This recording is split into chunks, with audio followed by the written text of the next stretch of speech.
welcome to nap time, because we're going to be reading some quotes for this episode. It's reading with the marks. Yeah. So just sit down. And struggling with the marks. Yeah, no kidding. And just turn the page when you hear the bing or whatever the hell. Turn the page. Yeah, exactly. For anybody over the age of, I don't know, you might know what that is. Yeah. If Before Audible, there was a nice, pretty woman that used to tell you Right. to turn the page. Or a computer, the speaking spells? Yeah. Yeah, exactly. Had a voice similar to Karen in Spider-Man Homecoming. Turn the page. Kiss the page, Peter. Kiss the page. So we're going to talk about some of the aftermath and some of the things that have been going on, the reviews and so forth of Spider-Man Homecoming. So that's going to be spoilers. Here's your spoiler warning. We're going to be talking about some of the stuff that came afterwards of Spider-Man Homecoming. Yes, and then we're also going to delve into some Spider-Man Homecoming Easter eggs. Woo! We talked about them a little bit on our review already, so if you haven't already checked that out, it was our episode 50, so it was a huge benchmark for us, Spider-Man Homecoming. But... Nice, that's better than the app. He didn't have it queued up. Nothing is ever ready on this show. No. So we talked about some Easter eggs in that review, but we're just going to delve into them a little bit more, and there's a couple different ones that I found online. Nothing too crazy, but I guess we'll start with that. Yeah, I don't know if it is on your list or not, but one thing I did want to point out, because those ones that we talked about last time were ones that we noticed, and even though we did notice this one, we never talked about it. In the very beginning of the Marvel flip and stuff like that. It is in my list. Okay. Yes, and we did completely forget about it. Yeah, we do that every time. Even with Wonder Woman, we didn't talk about the DC introduction video in the beginning. Their little, whatever, Justice League wannabe thing they have there. And, we didn't talk about that. We didn't talk the beginning of the movie, we're barely awake, okay, people? Yes, exactly. We're mouthing popcorn. We're drinking... And we're barely paying attention. Usually we're making fun of the people around us first. We got to get that out. Yep. So the beginning of the movie doesn't always catch right away for us. Right. Well, and we have no time to take down notes. We can't take down notes because you're in a dark theater. So right at the beginning of the movie is usually one of the things furthest from your memory. Right. And we remember the post-credit scenes better than we remember the beginning. So I'm going to let him tell you that one instead of me trying to kind of formulate a sentence. I'll let somebody else's sentence describe it for me. Thanks. Jeez. So basically in the Marvel introduction before... Off to a great start. Basically. Yes, basically. There's the old Spider-Man from theme the 1960s? song. Yeah, from the 1960s. The Animated Spider-Man does whatever a spider can. I forgot the lyrics already. Off to a good start. But yeah, so it was intertwined with the music and it was very subtle, but it was in there and it was pretty cool. With the Marvel little 3D cinematic thing they have now. Used to be the page flip, now it's this little 3D whatever, Avengers jerk off moment. yeah, pretty much. Look at all our characters now. They're all on 3D, not on pages anymore. We're taken from the comics into real life. Yes, into life. I guess. Yeah, that's what it seems like. So, one of the Spider-Man Easter eggs that we did talk about was Scorpion. I'm sure a lot of people know about him already. He shows up twice in the movie. From what I remember. And credits. Yeah, he was there, and it was that one was a little bit more apparent, because he had the fucking scorpion on the neck. So if you know hardly anything about Spider-Man, I think you would at least be able to catch that. Yeah, giant fucking scorpion. Yeah, on his very neck, telegraphed. So, yeah. Then there's the Shocker, which we also talked about. Shocker 1 and Shocker 2. Yeah, and it was funny when I was doing a little bit more research, and Shocker 1's character actually was full on he was credited for the Shocker from the comics, and then even the article that I read made some joke because he has not a lasso, but a lasso and a cowboy hat in the comics, and so they're like, thank God they didn't go that far, but the one that basically gets vaporized is exactly the Shocker. Then the other one, Shocker 2, I guess kind of just takes the mantle. One thing I want to point out real quick, and just something I kind of noticed about our reviews, because we'd listened back over again, is that we mostly, Shane and I, have read DC comics. Yes. So when it comes to the Marvel side, this is the reason why we mainly have Nick on. Not because he's cool or anything, or he's our friend. No, we have him on because... to make us sound more intelligent. Yeah, because the Marvel facts sometimes escape us, and sometimes the names don't come right away for Marvel. Mm-hmm. I mean, we know some of the animated cartoons that we watch, like the X-Men and Spider-Man one, And so, but a lot of the times those names escape us, or even their origins or anything about them. The Marvel was not necessarily our forte. No, and Like, and as Matt said, a lot of the stuff, it was either video games, the cartoon, and that was largely it for Spider-Man. You know, as far as like, I remember the Sega video game, and that helped me. It had all the villains on the cover, and then Spider-Man right in the middle, and that helped me learn more of the villains in addition to the cartoon. But I couldn't remember half of the characters and everything. And there's a reason why I asked Nick when he came on for when we broke down the original Spider-Man trilogy, and his name's escaping me already, but he was the one who J. Jonah Jameson's son. Yes, thank you. Whatever he is, Astronaut Jameson. Yeah, thank you. There you go. I like it. Astronaut Jameson. So I knew he was the one who brought back the Venom, but then when I was doing research, he was also credited for 3 different characters, and that's why I asked Nick, because I was like, I don't remember this at all. Yeah. And I vaguely remember him being fucking, I don't know. Now I can't even think of he was some person that was in a cartoon. Yeah. And I'm like, okay, I remember that character, just the villain itself. But that was kind of it. And there's a lot of, especially when you get into like the Ultimate Spider-Man, right. There's a lot that kind of escapes me, and I'm like, okay, I couldn't keep up with all that stuff. Yeah, for the most part, most of my Marvel knowledge extends to any of the animated shows. Mm-hmm. I don't think we were talking about possibly trying to read whatever comes up for Thor Ragnarok. Yes. And see if there's some kind of graphic novel out there that kind of leads up to this, so we kind of have an idea of the comic version, right, or graphic novel version of it. Yeah. And, well, what's funny is when we were discussing this, the first thing that came to my mind was I made sure to read Civil War before Civil War came out. Yeah.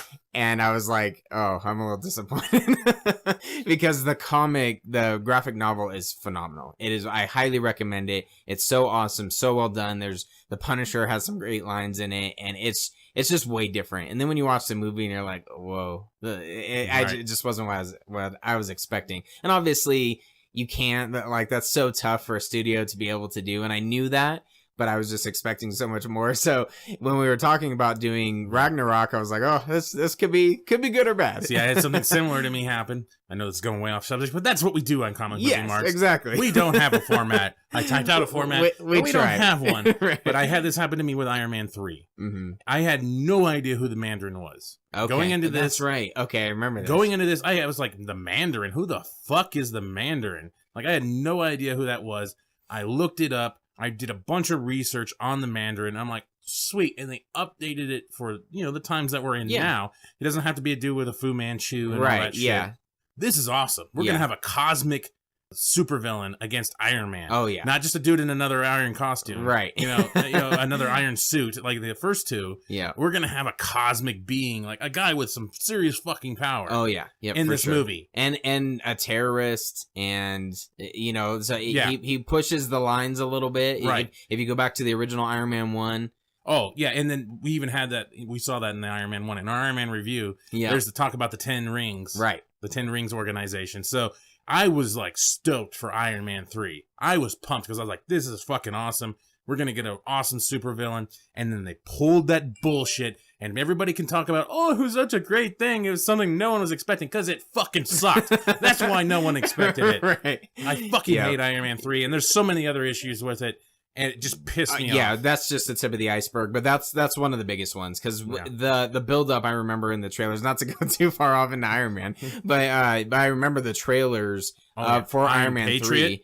I looked that up too because I had no idea what Iron Patriot was, and I looked that up as well. I'm like, this is gonna be awesome. We got Iron Man, Iron Patriot, we got the Mandarin. This thing's gonna be stacked. This is gonna be one of the best Marvel movies ever. Yeah. Crickets. Yeah, and we digress. And that's why it is. Never mind. Yeah, we'll get to that point. Someday we will get to Iron Man 3. We're still, and I will destroy this movie and make Nick cry. Right here, because we'll bring him in here, and I will make him cry. We'll see. Because I will obliterate this fucking movie. The challenge has been set. So speaking of lack of knowledge, how did you know about Aaron Davis? What's his Donald Glover's character? Aaron Davis. How did you know going into this? Because I eventually pieced it together, but it seemed like you knew right off the bat. This is another Easter egg. One, Donald Glover has been tied into playing possible Miles Morales for a long time. Okay. So I knew about that coming into it. He's petitioned to play Miles Morales. And one of the things, you saw him in the trailers, and I looked it up. I Okay.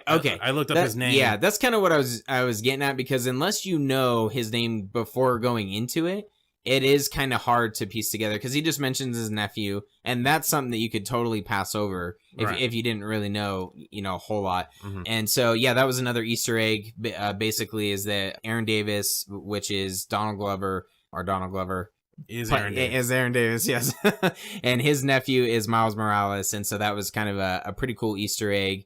And then actually the article that I read that talked about the Easter egg was talking about how that even though I guess that's on the Ultimate Spider-Man side, it's in like the alternate universe, that they had some really cool stories that they could build off of using the two Spider-Man. I had this theory a couple episodes back, actually probably more than that. This was a while ago. This might have been one of our last Movie Marks News episodes, which we probably should do maybe someday. But I actually felt that the Miles Morales character could build off of the R-rated universe that Sony's building. That Peter can be in the nice, fun-loving, family-friendly version, and Miles Morales could be in the darker version, because his one is kind of more, not necessarily apocalyptic type scenario from what I understand, but his is a much grittier reality, because his is a different reality, right? And in a grittier reality could fit in a R-rated universe, and that's what I've always felt that should happen, is that Miles Morales should be the Spider-Man, and I would fucking love it if Sony did that. Yeah, if they would totally flip that shit up if they did that. Yeah, they would actually go to a different area in the comic book world. They wouldn't just go with those brand recognition bullshit, right? We always got a Peter Parker, we always got a Bruce Wayne. We always either get I was actually kind of surprised they did Barry Allen. Well, not necessarily. Barry Allen is the most popular one, right? But they also are introducing Wally West, and that shitty TV show. God damn, that's the most convoluted looking TV show I've ever seen. No kidding. So maybe that's the reason why Sony's not going to do it, actually, because WB or whatever that is, CW shit is not doing well with that. That is the most convoluted jackassery shit I have ever seen. If you like it, please direct message us or something on social media, or comment on one of our posts, because to me and to Matt, obviously, we're like, what the fuck is even going on anymore? We don't watch it anymore. And honestly, at this point, I don't feel like I've missed anything. Right. I'm just like, oh, thank God I didn't waste my time with that. He's just been fighting 5 different versions of himself, from what I understand. Right. Yeah. Evil version. Basically. Scarred version, and then people die, but there's jacked up timelines now, and there's alternate universes and World 2, all sorts of stuff. Yep. So we'll get into another jacked up timeline eventually. So another Easter egg was Venom, sort of, which I forgot about this in the movie or when we were doing the movie review, but I did remember it after reading this. But basically, Ned asked Peter if he can spit venom. So I thought that was kind of a cool, quick nod, and it didn't really tie too much in, but I thought it was pretty cool, and I remember that once I found this article. So, and I'm not going to give credit to the article that I found, because I forgot and I lost it. Plus, we pretty much have said half of this shit. Yeah, we have. And then Mary Jane sort of was kind of an Easter egg. I don't know. That was random. I still don't think that was. I think that was a Robin from Dark Knight Rises. I really feel like that she is not going to be a love interest in the future. I don't know. I agree with Battle Bob. I don't think she's going to play Mary Jane. I think she is going to be the love interest. That's kind of what it seems like it's going to go. And okay, I guess.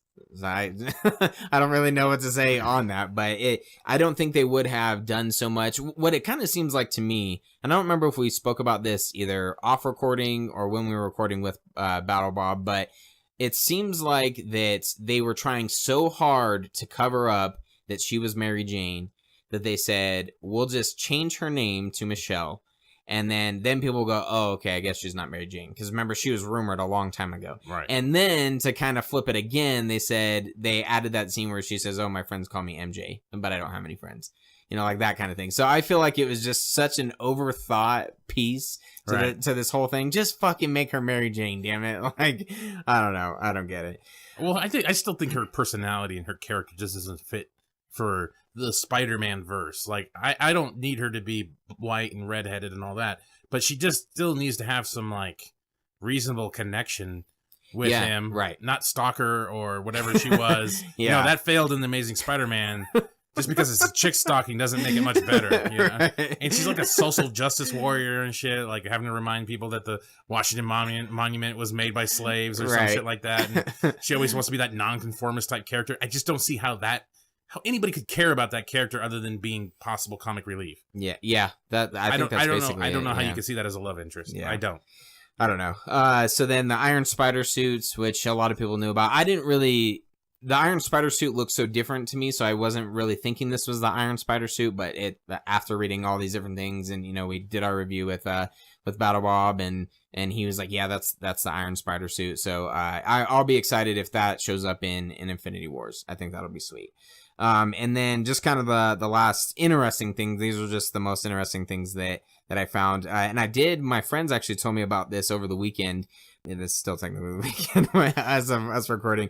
But Karen is actually Jennifer Connelly, Yes. who's married to Paul Bettany. Yeah, who plays Jarvis. Yeah. In real life. So I thought that was kind of a cool tie-in. that was the most let down Easter egg I actually found out. 'Cause I really thought Karen was going to be something way more significant. Yeah. I really thought that was going to be like, I don't know, something else, something much more major than the fact that it's just Right. the voices that we've heard in the Yeah, and I actually did. I looked up to see if that was which I think you asked this in the Homecoming review that we did of like, no, that has to be some tie into the comics. And Right. I did a little bit more research and I couldn't find anything. So if it is, I don't think I think is what it seems like is it was something that they just threw in there. yeah. But yeah, so that was kind of it. I think that was all the Spider-Man Easter eggs I had. Cool. We did most of them. You're probably all wondering like, what a waste of 17 minutes. That's all right. If you didn't listen to that review and you listened to this one, Yeah, well, we kind of talked about. We had some extra things. We threw some good yes, stuff in there. exactly. Yeah. Well, the big one, Pepper on the steak. Yes, exactly. The pepper. The pepper. Fuck. The big one was the intro. That was the one that Yeah. I was like, fuck. I feel like an idiot for not covering this. And so, boom, there it is. I just threw the other ones in there just to fill it up a little bit. You know, a lot of the times when we do these podcasts, we record them, and we honestly aim for about an hour and a half. And you can probably look at the last couple reviews and be like, no, you don't. But we do. We honestly try to aim for an hour and a half. Before we used to aim for an hour, but now we're a little bit better at this so we can actually produce a little bit better content. Right. But we Sort aim of. for an hour. Yeah. Except for that last 17 minutes. They're like, well, that's better content. Excelente. But, you know, we aim for that. And so sometimes we can't really, you know, say what we want to say. A lot of times we shorten things up. We try to chop things and Yeah. make things fit better into certain scenarios. Sometimes I like adding audio, and I can't necessarily add audio because I don't want to jack up the runtime Right. on Yeah. shit. So, Exactly. so that's ultimately what happens. We do try to aim for an hour and a half podcast, and more likely this one's going to possibly be that. It might be a lot less, actually, because of the way we're struggling already. Yeah. And that's our episode. Congratulations. It's our first 30-minute episode. Yeah. Exactly. Ever.